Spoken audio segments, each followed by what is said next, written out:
They left Earth behind like it was nothing. Like we were nothing.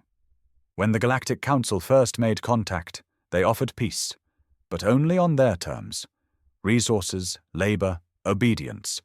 Earth declined, not out of arrogance, but because we knew what came next.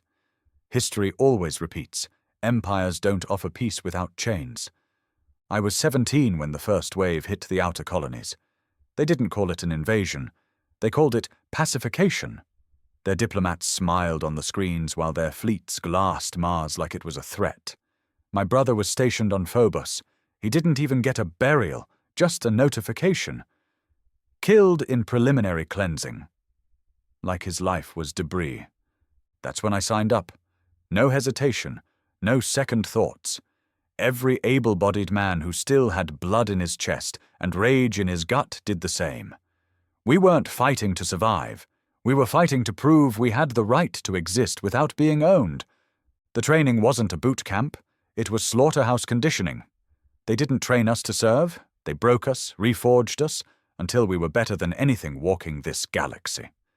My name stopped mattering. My rank didn't mean a thing out there. All that mattered was the mission and the kill count. They called us Earth's final hand. Some poetic bastard in intelligence made it sound noble. It wasn't. We were the last response before surrender. And we didn't do surrender. Our target was Norith Prime, one of the Council's oldest strongholds.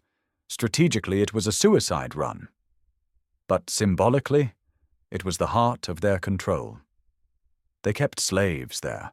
Not just humans, species from across hundreds of systems. They bred obedience like cattle and punished rebellion with public executions. I'd seen footage. If you didn't cry, you weren't human. When our drop pods pierced the atmosphere, we didn't pray. We didn't scream. We locked eyes with each other and clenched our fists around our rifles. We weren't heroes. Heroes ask to be remembered. We just wanted to make sure they'd never forget who we were. The air was heavy when we hit the ground. The sky above Norith was filled with smoke and metallic ash. Their automated defenses were already scanning us, but Earth tech had evolved far past what they expected. Our suits were pressure adaptive, cloaked in EM disruptors, and capable of withstanding orbital fire. They thought we were foot soldiers. We were gods of war compared to them. They sent drones first, hundreds. We moved as one, silent, surgical, precise. I saw my squadmate take out 5 targets with a single motion, his blade singing through the air like it was dancing with death. We didn't talk. Comms were dark. We didn't need orders. We had one directive. End it. As we pushed deeper into the city, the resistance intensified. Towering mech guards, fortified sentries, psychic overseers, their best. They thought it would break us. But all it did was piss us off. For every human they'd enslaved, we put 3 of them in the dirt. And not with mercy. With fire. There was this one moment, something I'll never forget. A young alien girl, small and sickly, hiding beneath the collapsed roof of a slave cell. She looked up at me, her eyes wide with terror, not at me, at the guards chasing her. I raised my rifle and turned them into mist before they could touch her. When I reached down, she flinched, expecting pain. Instead, I gave her food. She didn't speak a word, just cried and clung to my armor like I was salvation. That's when I knew we were more than soldiers. We weren't just Earth's last hand. We were its soul. And they had poked it one too many times. We pushed forward like a virus in their pristine system, infecting their order with chaos and purpose. Norith Prime wasn't built for resistance. It was built for compliance. Clean towers, sterilized streets, and terrified silence.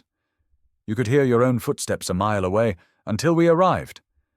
Then the silence died screaming. They started dropping chemical suppressants into the air, supposed to numb aggression, sedate thought, strip away willpower. That might have worked on the docile species they bred into slaves. But Earth didn't raise us on sedation. We were raised on loss, anger, and a fire that couldn't be chemically extinguished. The only thing that gas did was make our rage burn cleaner. Our target was Sector 7, Central Command and the Slave Registry. Every sick order, every collar number, every name of every human stripped of identity and shipped off like livestock. It was all logged there. When we breached the outer wall, we expected an army. What we got was worse. Guards, yes, but not all of them were alien. Some were human, turncoats, collaborators. They wore sleek black armor with council insignias and spoke in their polished, alien-trained accents. They tried to reason with us first. Brothers, lay down your weapons. There's no need for this. Earth is safe under their guidance now. We have purpose. I shot the first one mid-sentence. The second begged. Told us Earth had already signed a pact. Said we were outlaws, terrorists, relics of a lost cause. He caught a blade to the throat. We didn't come here for speeches. We didn't care what Earth signed under duress. That wasn't our Earth, not the one we bled for. Inside Sector 7, the walls were lined with memory panels, holographic logs of every life broken under their regime. The faces that flickered through were all familiar. Civilians, friends, soldiers declared MIA who turned out to be abducted and catalogued. Every file opened felt like a gut punch, a reminder. Then came the alarms. They'd found us. And they weren't sending guards this time. They sent a warden. I'd only heard of them in dark whispers. Half biological, half machine enforcers. 7 feet tall. Enhanced minds. Designed for one thing. Obedience through obliteration. This one's face was smooth metal. No eyes, no mouth. Just a glowing insignia where a soul should have been. He didn't speak. Just moved. Fast. 3 of our men died in 2 seconds. One sliced clean through the waist, another slammed so hard into a wall, his suit cracked like an eggshell. The third, he just disappeared in a flash of energy. I had one shot. I triggered my pulse beacon and overloaded the local power grid. Lights exploded. Consoles died. The warden paused, just a fraction of a second. But that was enough. We swarmed. Blades, blasts, fists, teeth. Every ounce of fury we'd carried since the fall of Mars, every scream that never had a voice. It all came out in that moment. It took 7 of us to bring him down.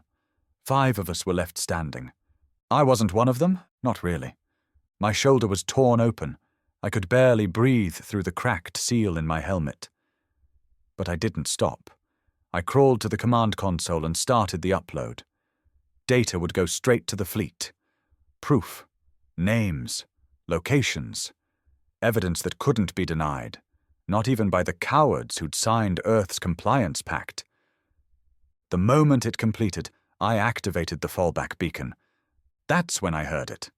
A whisper through the comms, barely audible. They're sending in a purifier fleet. Norith's going to be wiped.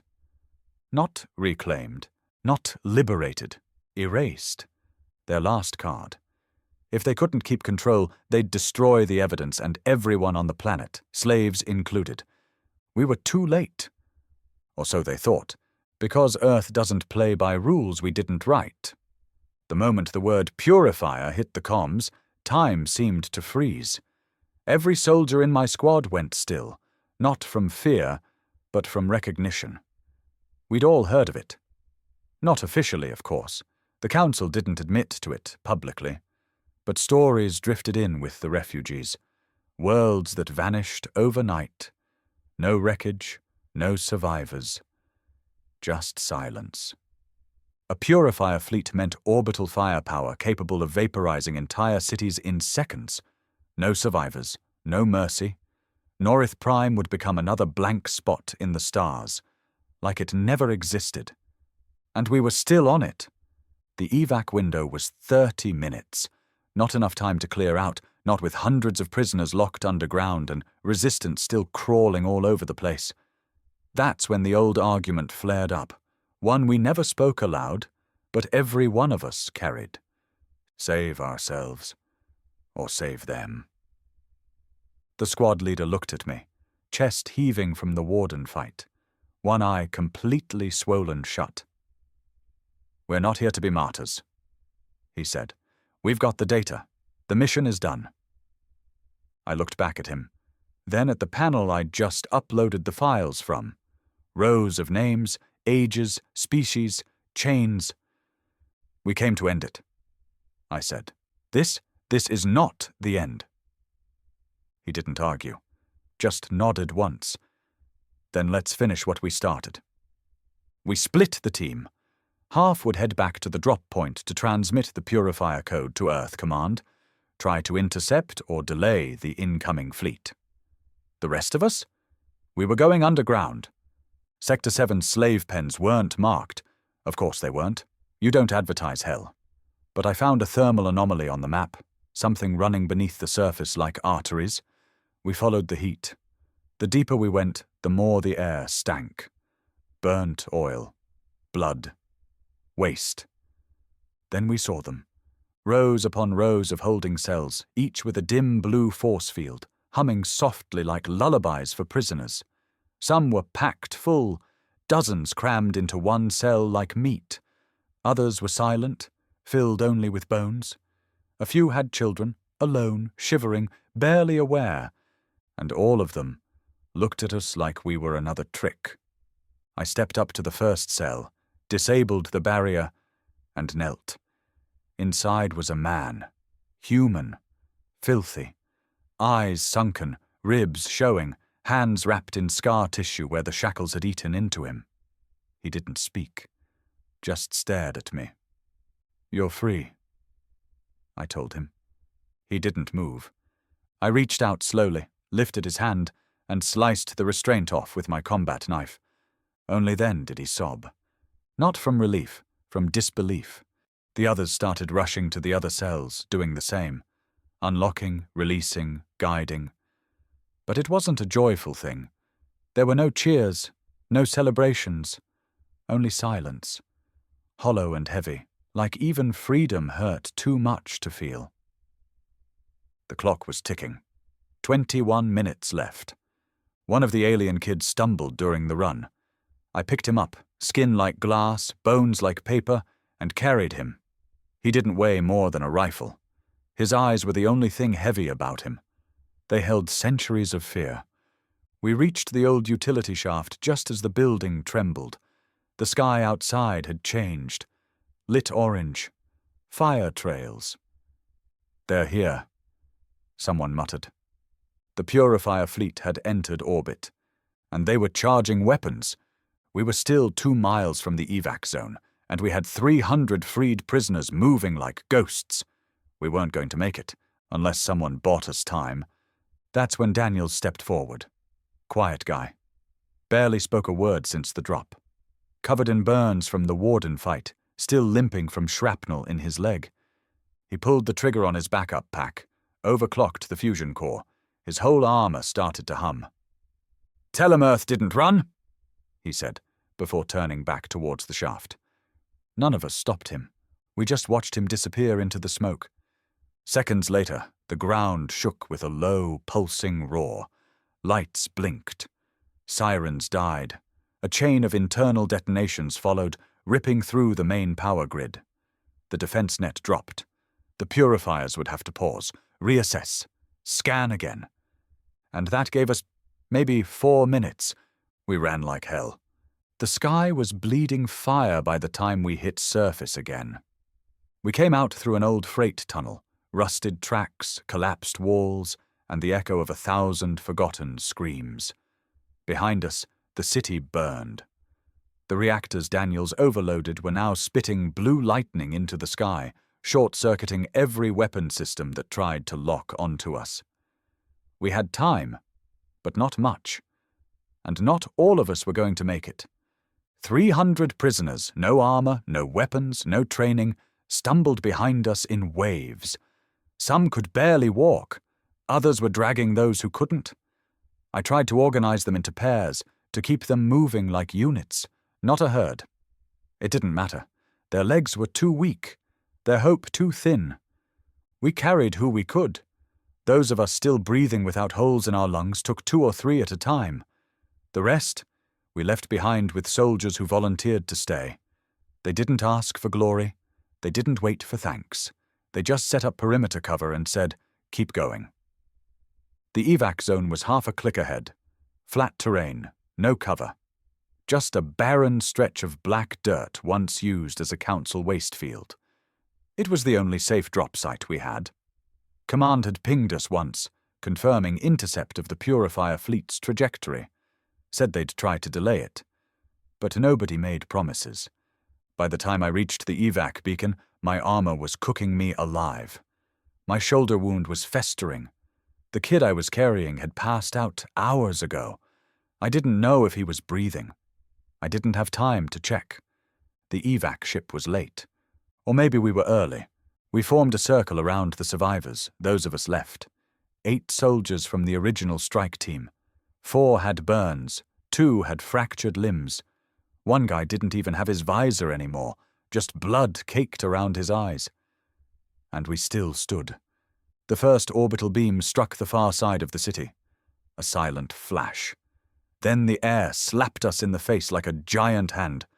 Shockwaves knocked some of the kids off their feet. Smoke towered into the sky, forming a second sun. Norith was being erased. And we were next. "Where the hell is that bird?" Someone shouted over the comms. Before anyone could answer, our long-range comms crackled. Then we heard it. A voice I hadn't heard in over a year.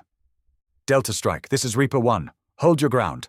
We see you, bringing the devil to the party." The sky tore open. A stealth cruiser, Earth's finest, custom-built for zero-warning exfil, descended like a phantom. No landing gear, just thrusters, low, fast, sharp. The rear hatch opened mid-air, and 4 gunner pods began firing before we even reached them. Turrets lit up the sky behind us like war gods clearing the path. We rushed the ship. No formation. Just raw desperation. One kid tripped. I turned back, scooped him with one arm, and didn't stop. The ship's pilot was already screaming through the speakers. "You got 60 seconds or we're all fried." Prisoners flooded in. Soldiers pushed from the back, dragging people, tossing them like sacks into the hold. No time to count heads, no time to check names, just grab and go. I was the last one on. As I climbed, something hit the back of the ship. Shook it hard. The deck tilted. I lost grip. Slid down the ramp. Then I felt a hand. Rough, bloody. Pulled me back in. The door slammed shut. Then came the scream of the engines. As we lifted, I looked back through the hatch window. The city vanished beneath a curtain of light. Not fire. Light. The kind that erases everything. If we'd been 30 seconds later, none of us would have made it. The ship shot into orbit like it was on fire. I collapsed against the side wall, chest heaving, vision blurring. The kid in my lap stirred, coughed, then opened his eyes. He didn't say a word, just looked up at me, like I was still wearing the armor of something more than a man, something worth believing in. I wasn't, but I'd pretend a little longer for him. They didn't greet us with medals, didn't meet us with flags or cheers when we landed.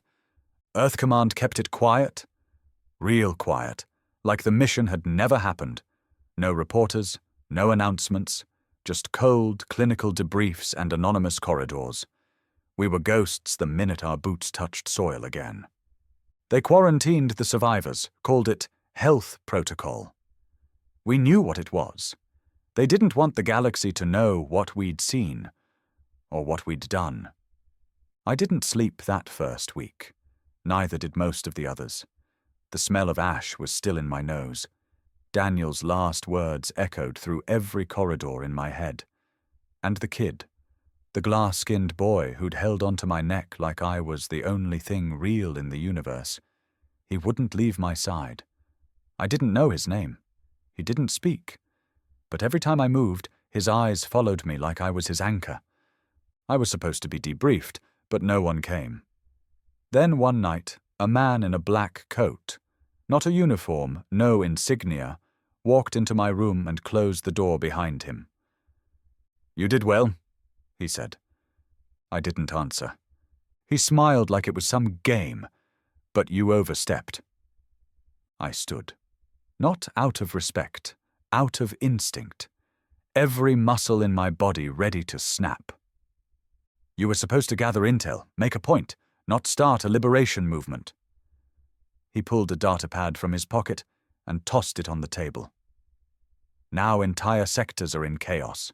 Other slave colonies have started rioting. You lit a fire you can't control. Good, I said. That wiped the smile off his face.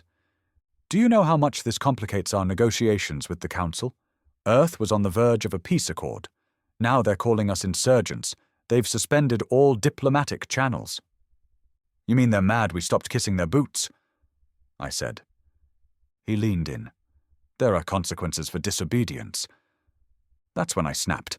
I moved faster than he expected, grabbed him by the coat and slammed him against the wall. I buried 19 of my brothers on that rock. I growled. Watched kids crawl through corpses to reach safety. If you think I care about your records, you're talking to the wrong damn soldier. He stared at me, face pale, fear flashing in his eyes. But I saw something else, too. A flicker of calculation. He wasn't afraid of me. Not really. He was measuring me. You think this is about morality? He whispered. It's about control. You just exposed how little of it we have. I let him go. He straightened his coat, fixed his tie like it was armor. You're being reassigned, he said flatly. Off-world. Observation post. No public record. Prison, you mean. Call it what you want. He turned to leave. At the door, he paused. And the alien child. He stays here. Security risk. I stepped between him and the door before he could blink. No, I said. He comes with me. His jaw tightened. You don't get to make demands anymore. I didn't flinch. I'm not asking. We stared each other down for a long time. Finally, he stepped back and left without a word. I knew right then, this wasn't the end of a war. It was the start of a bigger one. Not against the Council, not against aliens, against our own kind, the ones in charge, the ones who'd rather see us quiet and obedient than free and dangerous. When the reassignment orders came, they had no name, no rank, just coordinates, deep space system, uninhabited, watching station they called it. I took it without hesitation. I brought the boy with me, gave him a name, not his real one. That was taken from him by those blue glowing force fields and sterile prisons. But he smiled when I said it. Really smiled. First time I'd seen joy on his face. I named him Ash, because that's what we all rose from, because that's what the Council turned our world into, and because one day from that ash, Earth will burn through their lies and rise again. The station was cold, not just in temperature, though it froze your bones if you didn't adjust the heat settings manually every damn morning, but in feeling. No color, no life. Just chrome, steel, and silence. A skeleton floating in dead space. They called it Observation Post Theta 6, but it was a cage. Orbiting a dead moon in an uninhabited system, 6 months from the nearest military route. No comm traffic, no visitors, no witnesses. Exactly how Earth Command wanted it. They gave me a room. Gave Ash a smaller one, even though he never slept in it. He curled up in the corner of mine every night, tucked into the space behind my chair, as if my presence alone could keep the past at bay. Sometimes I wondered if he knew how much I needed him too. The days were routine, if you could call watching static and meaningless signals from empty sectors routine. Reports came in through tight beam transmissions once a week. No names attached. Just data packets and orders. Most of it garbage, some of it disturbing. Slave transports rerouted. Pirate activity cleaned too efficiently. Colonies going dark with natural causes in the reports. But I wasn't watching for what they sent me. I was watching for what they tried to hide. I started patching into old frequencies. Buried command nodes, ghost transmissions from the outer systems where our people were still bleeding. It took time. Months. But the silence started cracking. That's when I found her. Not her name. They didn't give prisoners names, just a voice. Low, worn, fierce. Someone had smuggled a signal out from a labor colony on Lyra 9. Female voice, ragged with fatigue. She spoke into the dark like she didn't expect anyone to hear her. But I did. "This is not a plea," she said. "This is a warning. We are not waiting for saviors. We are not praying to the Council's mercy. We are sharpening blades with our teeth. If Earth remembers who it was, who it still is, then come. If not, stay dead. But do not forget us." That was the first night in months I didn't sleep. The next day I responded. Not directly. Not stupid enough for that. But I found a frequency, an old one, long buried, and dropped a signal back. Simple code. 4 words. "We never forgot you." Ash watched me as I worked. He didn't understand the language, but he understood the tension. He sat on the floor, sketching with a piece of wire I'd sharpened into a pencil. Every day he drew the same thing, a city on fire and a hand reaching through it. He wasn't just remembering. He was waiting. A week later, I got a new transmission, not from Earth Command. It came encrypted in a language I hadn't seen since the Norith Op. Tight, militant, raw. Eyes open, echoes waking, Earth is splintered. That was all it said. But I knew what it meant. We weren't alone. The purge of Norith hadn't buried the truth. It had lit the match.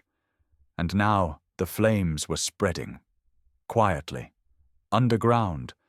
Within Earth's own ranks. Soldiers like me, discarded, reassigned, silenced, were starting to connect.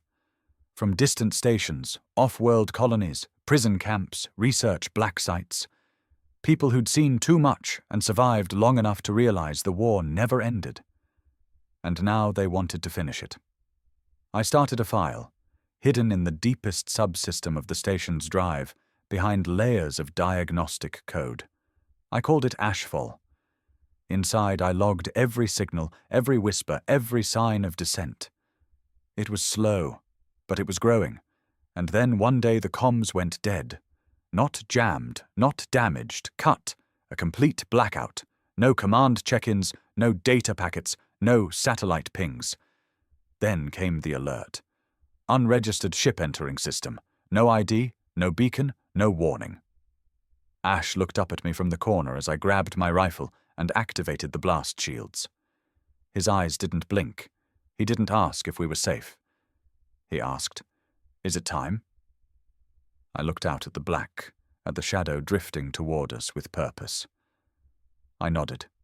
"Yeah," I said. "It's time."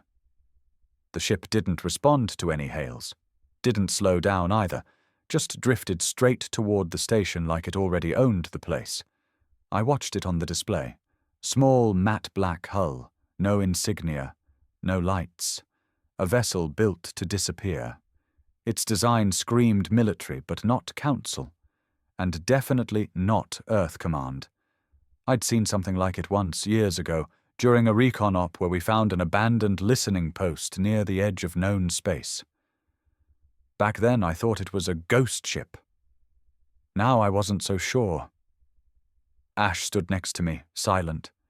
He was taller now, maybe 10 or 11 by human years, though I wasn't sure how his species aged. Still didn't talk much, still never left my side. I could see the tension in his shoulders, though.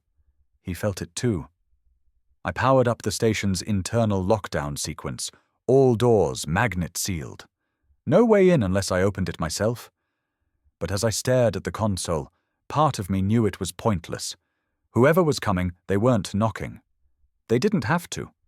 At exactly 200 hours, the ship docked. No breach alarm, no forced entry. The outer airlock cycled like it had been commanded from inside. That's when I knew. Command knew about this. Hell, they probably authorized it. And they didn't want me to survive it. I stood at the central corridor with my rifle aimed at the blast door, heart pounding, finger twitching just above the trigger. Ash stayed behind me, still and focused. When the door slid open, 3 figures stepped through. Not soldiers, not assassins, 1 man, 1 woman, and a third, young, maybe 16, wrapped in a cloak, eyes hollow like he'd never seen sunlight. The man looked familiar. Too familiar. It took a second. Then I remembered. Corporal Tyne. Presumed KIA during the first counterstrike on the Venus blockade. No body recovered, no signals, nothing. Except now he stood in front of me, alive, unscarred, and looking at me like I was the ghost.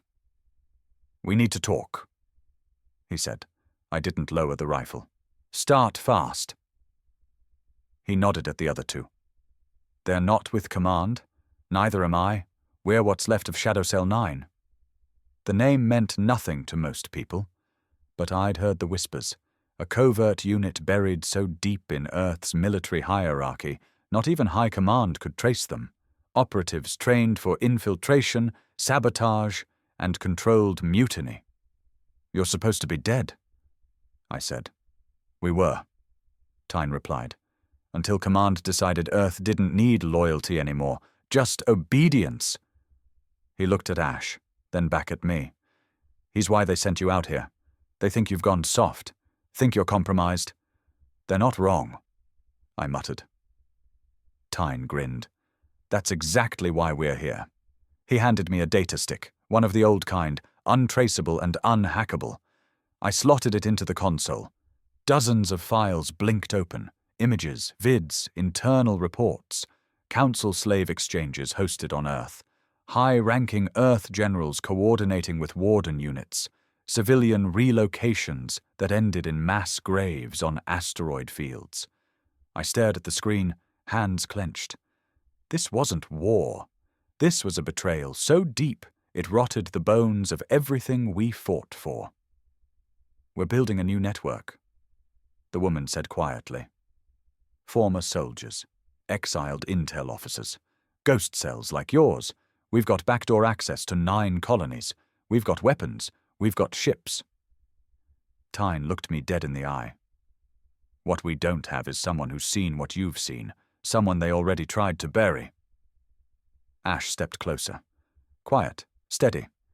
He stood beside me like he belonged there. Like he knew what my answer already was.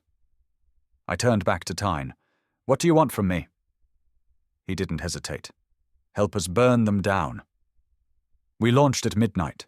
No war drums, no speeches, just silence and the cold hum of vengeance boiling beneath our skin. The rebellion had no name, no flag, no anthem. But it had rage, and it had truth.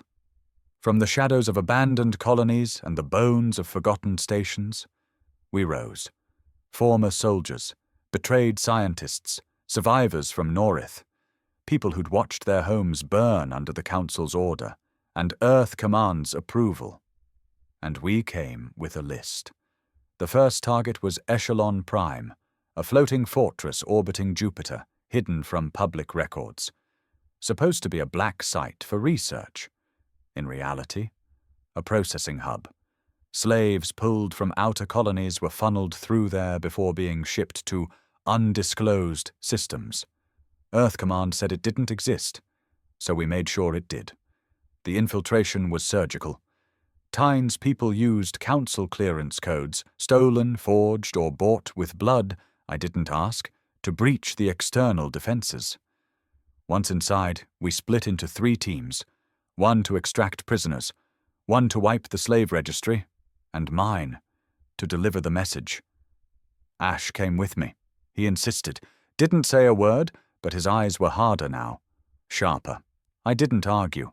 He'd earned his place in this war more than most. We reached the main control deck, and I locked eyes with the administrator, a middle-aged officer with polished boots and dead eyes. "You're making a mistake," he said, calm as ever. "You'll destabilize everything. Order, peace, balance." I shot him in the leg before he could finish. He collapsed, screaming.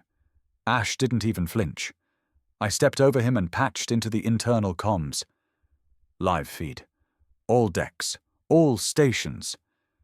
I looked into the camera, face still scarred, armor still scorched from the fires of Norith. My name doesn't matter, I said, but my message does. I paused. Earth betrayed us. The Council enslaved us. And now, we're done waiting for permission to fight back. You think we're few, you think we're fractured, but we're the spark. And today... I detonated the first charge. The outer wing of Echelon lit up like sunrise. Flames painted the void. We set your empire on fire. We pulled out in under 12 minutes. No casualties. No survivors from the top deck, either. The footage went viral. Someone inside command leaked it. Maybe someone who still had a conscience. Maybe someone just afraid of being next. Didn't matter. It spread. And with it, the uprisings began. Lyra 9 rose up. 100 miners stormed their overseers with makeshift blades. Velis Station turned its turrets inward and bombarded the incoming council transports. Even old Mars, still scarred from the first purge, declared open rebellion. I heard a former Earth general there executed his superior on a live feed and saluted the Earth flag upside down. It wasn't a war anymore, it was a reckoning. And we weren't asking for justice, we were demanding blood. Ash sat next to me on the bridge of the Ravager, the stolen warship we now called home. He looked older now, even if just barely. And for the first time, he spoke without being asked. "What happens when it's all gone?" he asked. I looked out at the burning stars, at the council beacons flickering dark, one by one.